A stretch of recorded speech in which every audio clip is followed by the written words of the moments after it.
하나님의 말씀은 여호수아 4장 4절에서 9절까지의 말씀입니다.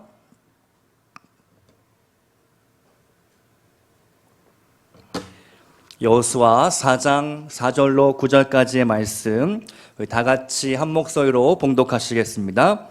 여호수아가 이스라엘 자손 중에서 각 지파에 한 사람씩 준비한 그 12사람을 불러 그들에게 이르되 요단 가운데로 들어가 너희 하나님 여호와의 궤 앞으로 가서 이스라엘 자손들의 지파 수대로 각기 돌 한 개씩 가져다가 어깨에 매라. 이것이 너희 중에 표징이 되리라. 후일에 너희의 자손들이 물어 이르되 이 돌들은 무슨 뜻이냐 하거든 그들에게 이르기를 요단물이 여호와의 언약궤 앞에서 끊어졌나니 곧 언약궤가 요단을 건널 때에 요단물이 끊어졌으므로 이 돌들이 이스라엘 자손에게 영원히 기념이 되리라 하라 하니라. 이스라엘 자손들이 여호수아가 명령한 대로 행하되 여호와께서 여호수아에게 이르신 대로 이스라엘 자손들의 지파의 수를 따라 요단 가운데에서 돌 12를 택하여 자기들이 유숙한 곳으로 가져다가 거기에 두었더라. 여호수아가 또 요단 가운데 곧 언약궤를 맨 제사장들의 발이 선 곳에 돌 12를 세웠더니 오늘까지 거기에 있더라. 아멘. 여호수아 5번째 시간으로 은혜의 기념비를 세워라 말씀 전하겠습니다. 20세기 가장 유명한 기독교 의사이자 작가요 상담가인 폴 트루니에는 모험으로 사는 인생이라는 책에서 이렇게 이야기합니다. 인생이란 하나님이 지휘하시는 모험이다. 진정한 인간됨은 모험 정신을 갖는 것이다. 모험 정신의 근원은 하나님께로부터 온다. 하나님께 쓰임받은 모든 인물들은 모험하는 인생들이었습니다. 그 누구도 안주하지 않았습니다. 불편한 삶을 자처했습니다. 때로는 목숨을 걸었습니다. 아브라함은 본토 친척 아버지 집을 떠나는 모험을 했습니다. 모세는 애굽에 되돌아가 바로 앞에 대면하는 모험을 했습니다. 다윗은 거인 골리앗 앞에 맞서는 모험을 펼쳤고 에스더는 죽으면 죽으리라 자기의 생명을 건 모험을 했습니다. 인생의 본질은 모험에 있습니다. 신앙생활도 모험입니다.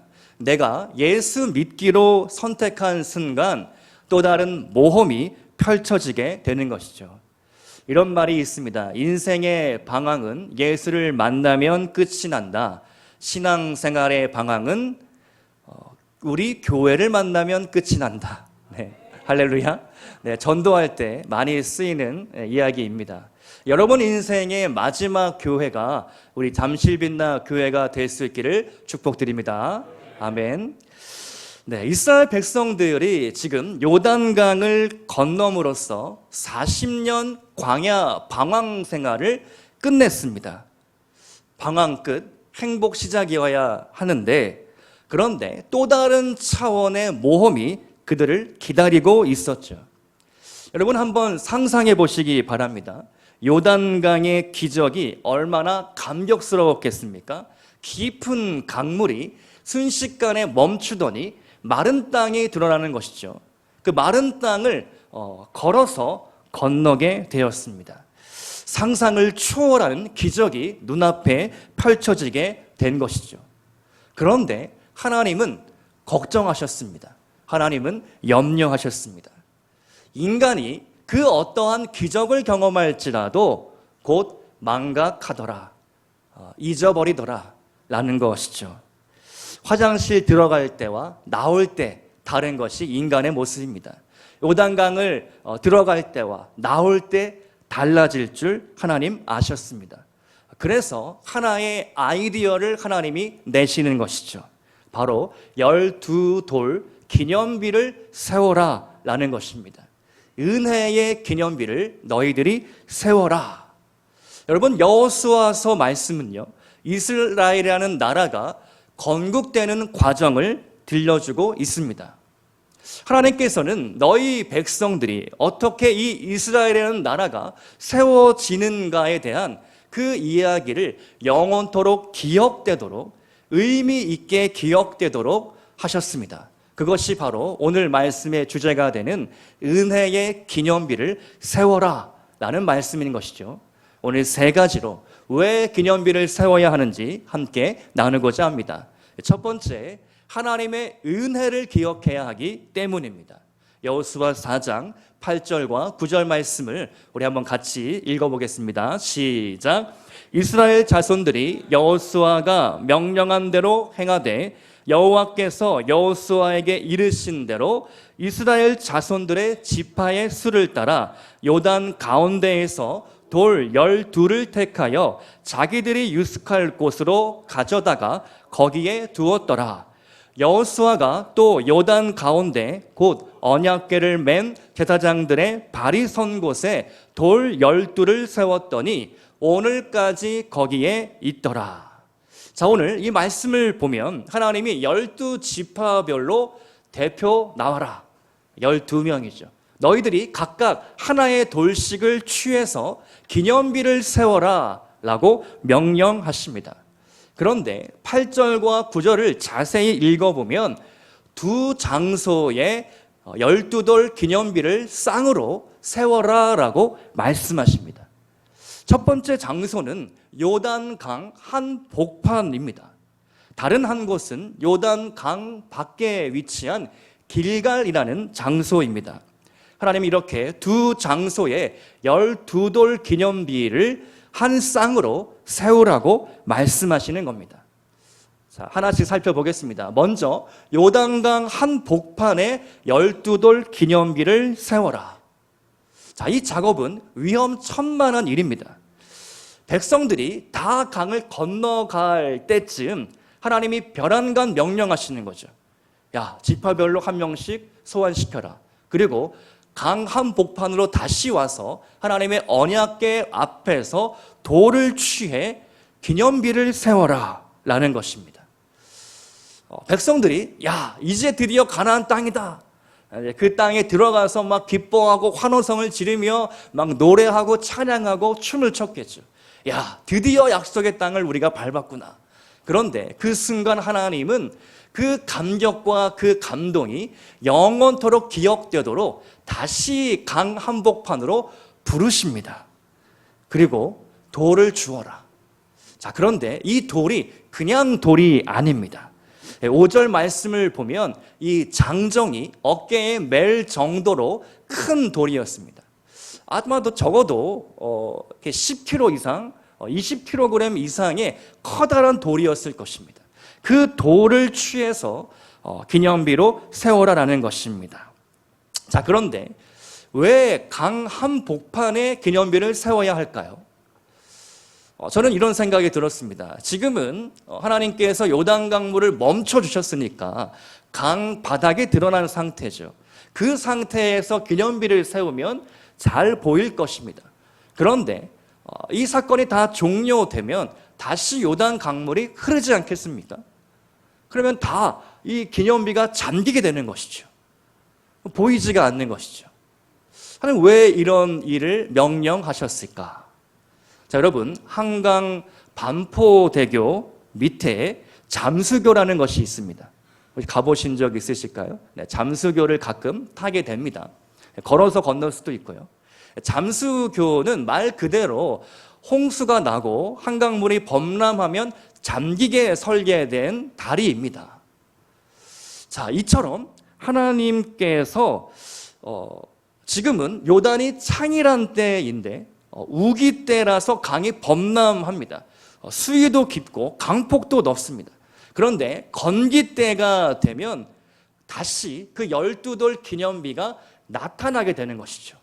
마치 잠수교처럼 홍수 때는 잠겨 있다가 강물이 마르면 수위가 내려가면 잠수교가 드러나는 것처럼 건기 때가 되면 강바닥이 마르게 되면 그 12돌 기념비가 우뚝 솟아나게 되는 것입니다. 자, 이것은요, 우리의 신앙을 상징하는 겁니다. 삶이 풍요롭고 모든 것이 풍족할 때 우리는 하나님의 은혜를 잊어버리기 쉽습니다. 과연 내 인생에 하나님이 함께 하셨나? 우리는 하나님을 잊어버리고 망각하고 내 생각, 내 뜻대로 범죄하며 악을 계획하고 악한 일을 행할 때가 있습니다. 그런데 내 인생에 건기가 찾아올 때가 있다는 것이죠. 가난하게 될 때, 넘어지게 될 때, 실패하게 될 때, 힘들 때, 곤고한 날이 이르게 될 때 우리는 12돌 기념비를 만나게 되는 것입니다. 하나님이 이러한 장치를 설계해 주신 것이죠. 내 삶에 바닥을 치게 될 때 은혜의 기념비를 기억해라. 그 기념비를 바라봐라. 내가 쓰러진 그곳에서 내가 다시 너를 붙들어 주리라. 함께 하리라. 말씀하시는 것이죠. 자, 한편 또 다른 기념비를 길갈에 세우라라고 말씀하십니다. 길갈은 여리고 동편 3.2km에 위치한 가나안 전쟁의 작전 본부입니다. 베이스 캠프 같은 것이죠. 하나님은 바로 그 길갈에 기념비를 세우라라고 말씀하십니다.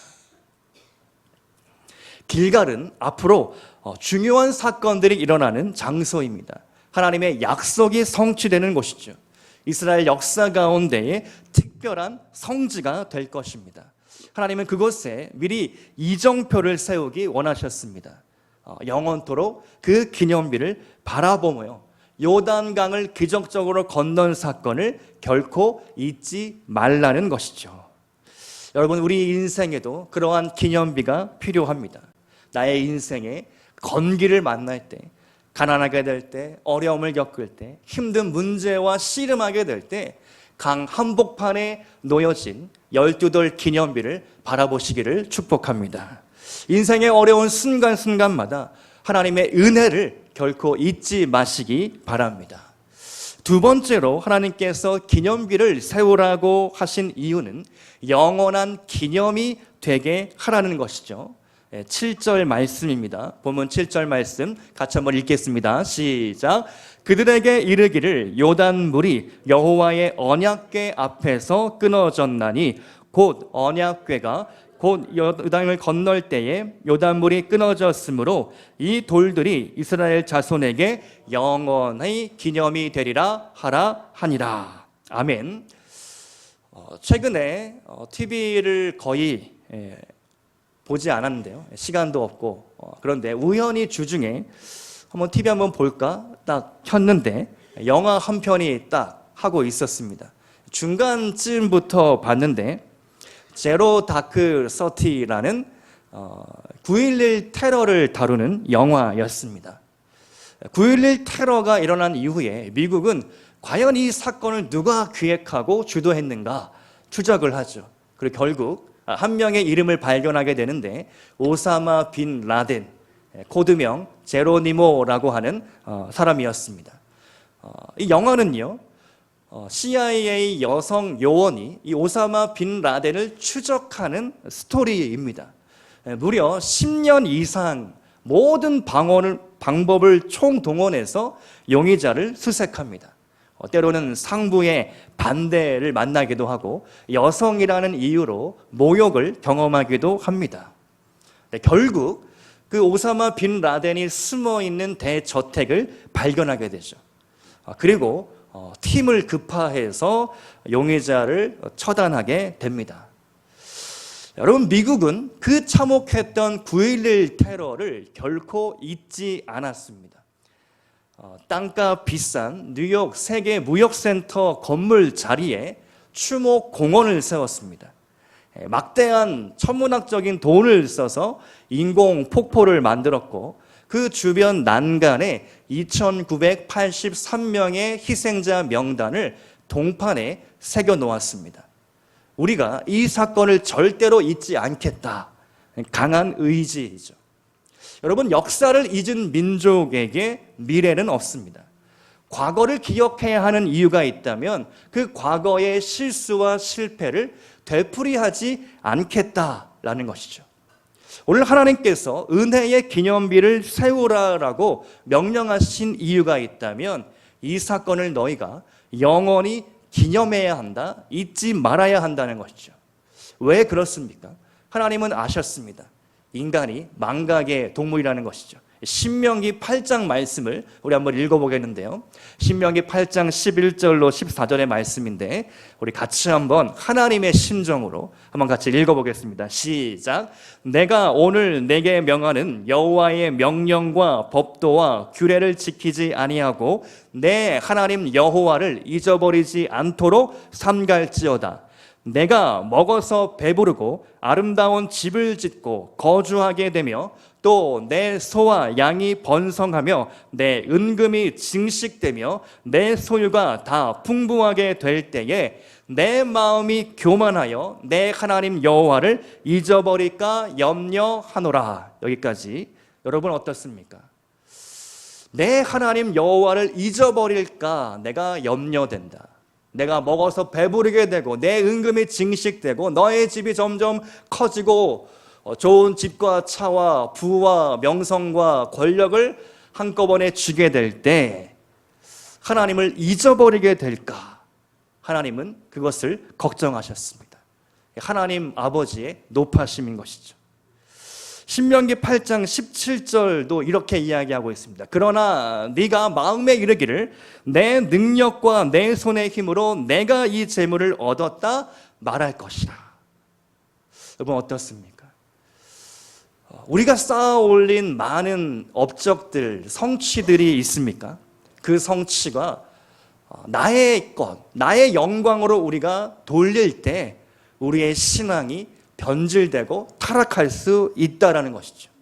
하나님은 그것을 걱정하셨습니다. 가나안 땅의 그 풍요의 땅에 젖과 꿀이 흐르는 땅, 씨앗만 뿌리면 막 자라나고 곡식이 막 풍성하게 열매가 막 주렁주렁 맺히는 그 땅에 살게 될 때 이스라엘 백성들의 마음이 변질되고 타락할 것을 걱정하셨습니다. 여러분 하나님의 입장에서 요단 강물을 끊어서 요단 강물을 멈추게 하는 것, 홍해 바다를 갈라지게 하는 것, 그것은 오히려 쉬운 일이었습니다. 하나님의 입장에서 더 어려운 일은 이 기적의 사건을 영원토록 기억하게 하는 일, 잊지 않게 하는 일이 더 어려운 일이었다는 것이죠. 그래서 은혜의 기념비를 한 쌍으로 세워라 라고 말씀하시고 있는 것입니다. 여러분 인생에 특별한 기념물이 있습니까? 있다면 그것은 무엇입니까? 저는 말씀을 준비하면서 한번 내 인생에 특별한 기념물은 무엇인가 한번 생각해 봤는데 한 3가지가 있더라고요. 첫 번째는 결혼할 때 찍었던 웨딩 사진입니다. 한 이따만한 이제 크게 액자로 줬습니다. 2006년 7월 1일 토요일 인천 부평 역사 웨딩홀에서 할렐루야 결혼을 했습니다. 제 기억에 때일은 폭염이 막 와서 엄청 더웠던 기억, 그런 기억들이 납니다. 그 웨딩 사진을 보면 그때 그 순간으로 막 돌아가게 되는 것이죠.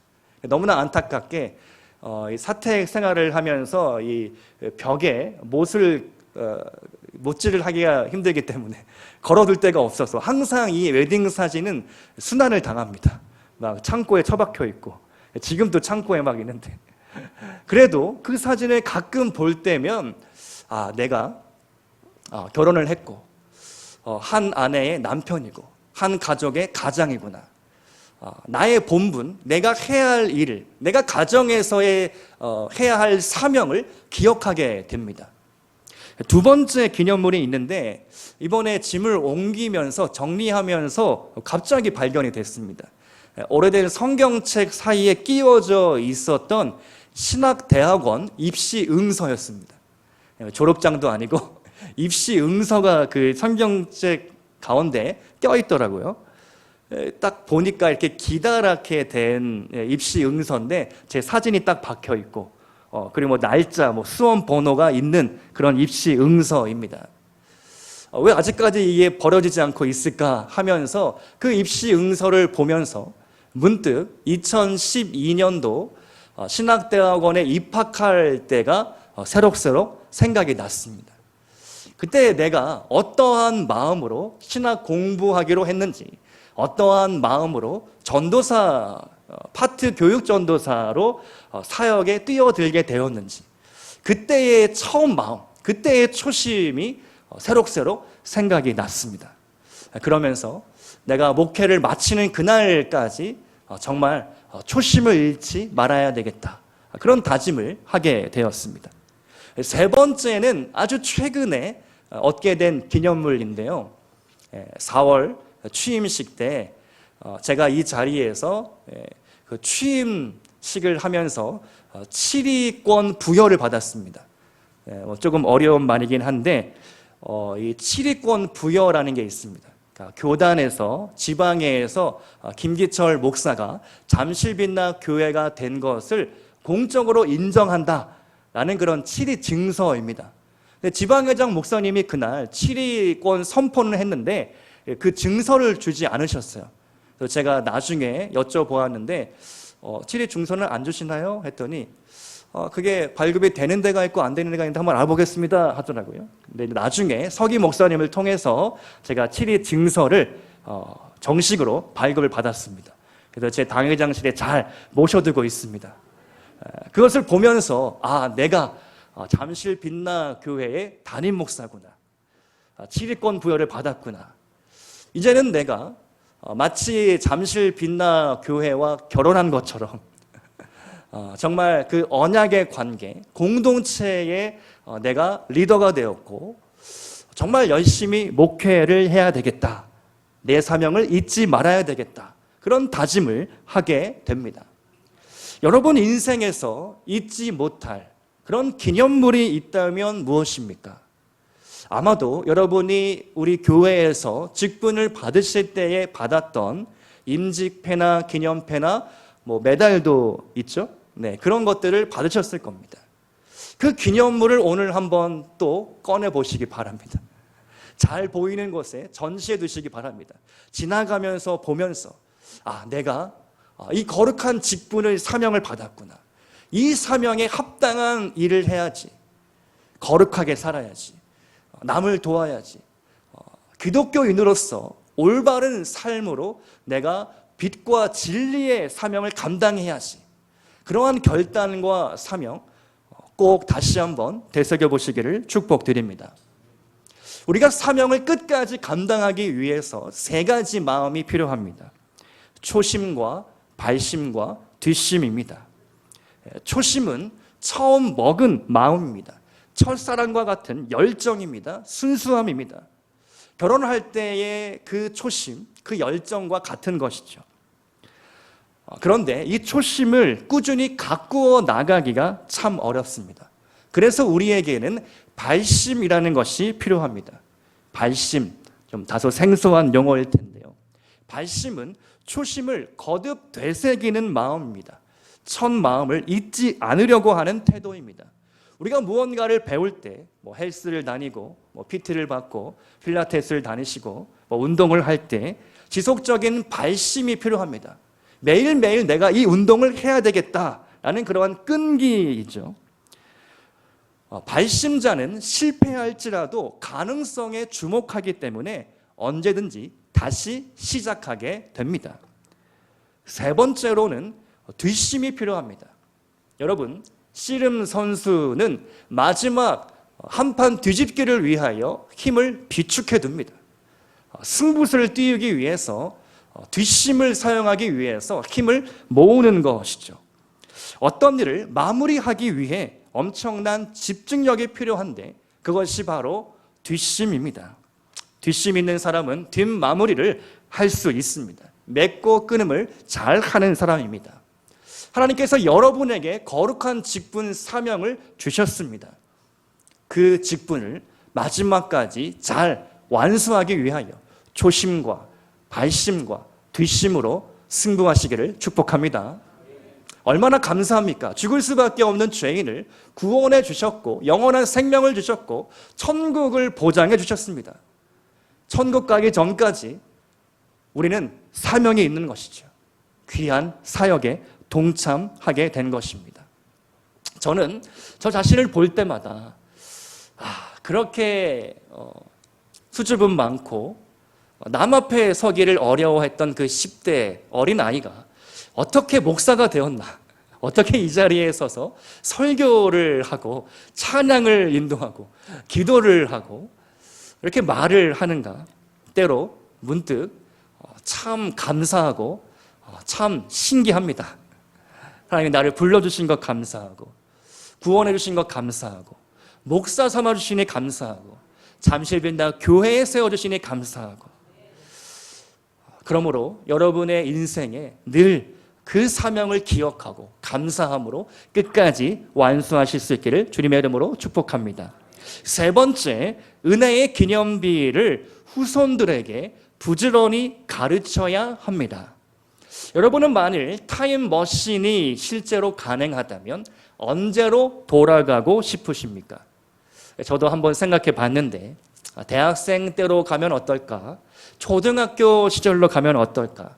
그러면 새로운 인생을 살 수 있을까라는 생각을 하다가도 만약 그렇게 내가 과거로 돌아간다면 지금 나와 함께하고 있는 아내와 가족들 또 여러분들이 사라지지 않겠습니까? 그건 아니다. 바로 생각해서 지웠습니다. 어제 전도를 하면서 상당히 즐거웠습니다. 너무 행복했습니다. 처음에는 이거 잘 될 수 있을까? 장비를 막 세팅해보고 점검해보고 또 여러 가지 것들을 이게 머릿속에 시뮬레이션을 한번 돌려보지 않았겠습니까? 건물 앞에 나간다, 뭐 이렇게 하고 세팅을 한다. 이 소리가 시끄러우면 학원에서 민원이 들어오지 않을까? 뭐 근처 상가에서 막 반대하고 막 이렇게 핍박이 있지는 않을까? 다행히도 큰 잡음 없이 너무나 잘 진행이 되었습니다. 특별히 솜사탕이 인기가 폭발이었습니다. 여러분 그것을 직접 보셨어야 됩니다. 아이들이 막 줄을 서가지고 심지어 어떤 아이는 막 지갑을 열어가지고 1,000원짜리 막 돈을 내고 사 먹으려고 하는 겁니다. 그래서 제가 막 광고를 했죠. 야, 공짜야. 공짜로 그냥 받아가면 돼. 인기가 장난이 아니었습니다. 너무 우리가 함께 협력하여 선을 이루는 그런 시간들이었습니다. 자, 여러분, 타임머신은 존재하지 않지만 타임캡슐이라는 것이 있습니다. 짧게는 수십 년, 길게는 수백 년 후 후손들에게 전해주고 싶은 물건들을 상자에 담아 땅속 깊은 곳에 묻는 것이죠. 서울시는 1994년에 수도로 정해진 지 600년을 기념하여 타임캡슐 기억상자를 지하에 매설했습니다. 그리고 400년 후에 수도 1000년이 되는 해에 그것을 개봉한다라고 이야기했습니다. 이 안에 뭐가 담겨져 있을까 살펴보았는데요. 아주 일상적인 물품들입니다. 기저귀, 수영복, 신용카드, 그 당시에 삐삐, 복권, 화투, 차량 번호판, 그런 일상적인 물품들을 600점을 담았다는 것이죠. 자, 여러분, 600년 후에 후손들이 그 물건을 꺼내서 보았을 때 어떤 일이 일어날까? 우리 선조가 이런 물건을 썼나? 깜짝 놀라게 될 겁니다. 재밌겠죠? 흥미롭겠죠? 자, 오늘 하나님께서 12돌 기념비를 통해서 후손들에게 신앙 교육을 시켜라, 다음 세대에게 부지런히 가르쳐야 한다라고 말씀하는 것입니다. 여호수아 4장 6절의 말씀입니다. 이것이 너희 중에 표징이 되리라. 후일에 너희의 자손들이 물어 이르되 이 돌들은 무슨 뜻이냐 하거든. 21절에도 이렇게 이야기하죠. 이스라엘 자손들에게 말하여 이르되 후일에 너희의 자손들이 그들의 아버지에게 묻기를 이 돌들은 무슨 뜻이니까 하거든. 22절 너희는 너희의 자손에게 알게 하여 이르기를 이스라엘이 마른 땅을 밟고 요단을 건넜습니다. 아멘. 후손들에게 부지런히 가르치라는 것이죠. 아빠, 이 돌들은 뭐야? 이 돌들이 왜 여기 있어? 그게 말이야 하면서 요단강의 기적의 스토리가 재생되는 것이죠. 되풀이되는 것입니다. 계속해서 잊혀지지 않고 자손의 자손의 자손을 거쳐서 그 이야기가 반복되는 것입니다. 이 얼마나 위대한 하나님의 타임 캡슐 기억 장치입니까? 제가 말씀을 준비하면서 우리 교회에 아직까지 특별한 기념물이나 기념할 수 있는 그런 곳이 장치가 별로 없는 것 같습니다. 근데 이런 생각이 들었습니다. 우리 교회가 가지고 있는 모든 빚을 다 청산하게 될 때 수년 내에 다 갚을 줄로 믿습니다.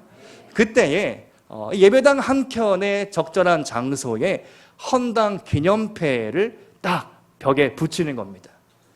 그러면 우리 아이들이 물어보겠죠. 아빠, 이건 뭐야? 아, 그게 말이야, 할아버지가 말이야, 아버지가 말이야, 그때 엄청 힘들었거든. 그런데 하나님이 이러한 은혜를 주셔서 수년 내에 빚을 싹 갚았어. 할렐루야. 박수 한번 칠까요? 네, 할렐루야. 아멘. 얼마나 감동적입니까? 그러한 기념패가, 기념물이 우리 교회 안에 계속해서 하나하나씩 늘어가는 것을 한번 상상해 봤습니다. 하나님이 우리 교회에 베풀어 주시는 은혜, 그 기적, 하나님의 놀라운 역사가 계속해서 일어날 줄로 믿습니다. 우리는 그 일을 기대하며 소망해야 합니다. 포기하지 않고 끝까지 집요하게 매달려야 합니다. 하나님께서 반드시 우리에게 뒷심을 주셔서 한판 뒤집기를 멋지게 할 줄로 믿습니다. 오늘 말씀의 결론입니다. 이스라엘 백성은 믿음의 모험을 시작합니다. 요단강을 믿음으로 건넜습니다. 은혜의 기념비를 세웠습니다. 이제 그들은 본격적인 가나안 전쟁에 돌입하게 됩니다. 이제 여리고 성 앞에 서게 될 것입니다. 더 이상 물러날 곳이 없습니다. 주사위는 던져졌습니다. 오늘 우리도 마찬가지입니다. 예수 믿는 순간 여러분 인생의 주사위가 던져졌습니다. 믿음의 위대한 모험이 시작된 것입니다. 우리 잠실빛나 교회도 그렇습니다. 요단강을 건넜습니다. 버스킹 전도를 시작했습니다. 매주 토요일마다 새로운 영혼들을 만나게 될 것입니다.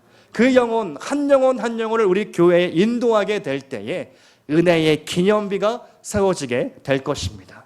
우리가 앞으로 전진하게 될 때, 하나님이 우리와 함께 하실 때 무엇이 두렵겠습니까? 모든 문제와 어려움을 지혜롭게 헤쳐나가며 뛰어넘으며 하나님이 우리에게 약속하신 그 가나안 땅에 믿음으로 들어가게 될 줄로 믿습니다. 함께 기도하시겠습니다.